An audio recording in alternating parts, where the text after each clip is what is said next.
లోకల్గా కూడా కొంతమంది పనికి మాలిన సిగ్గులేని ఓటమి అంగీకరించే సన్నాసులు ఉన్నారు.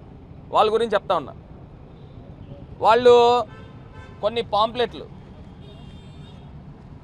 ఈ రకమైన పాంప్లెట్లు మొత్తం ఊరంతా పంచుతూ ఉన్నారు. భరత్లో 25% కమిషన్ అంట, 25% commission Bharat pay rate card అంట. ఇది మొత్తం ఊరంతా పంచుతూ ఉన్నారు. ఈ రకంగా ఊరంతా పంచుతూ ఉన్నారు. ఇది ఎవరు పంచుతారని అంటే, ఓటమి అంగీకరించిన వాళ్ళు ఉంటారు కదా, మనకి ఏం చేయలేం, ఏదో రకంగా ఒక బోగస్ ప్రచారం చేయాలా.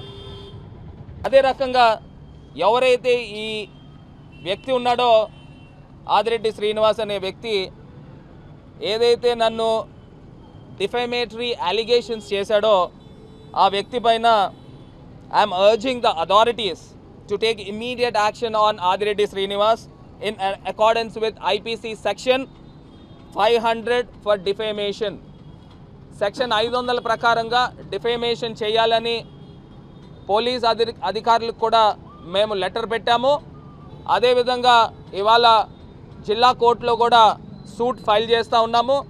10 కోట్ల రూపాయలకి సూట్ ఫైల్ చేస్తూ ఉన్నాము.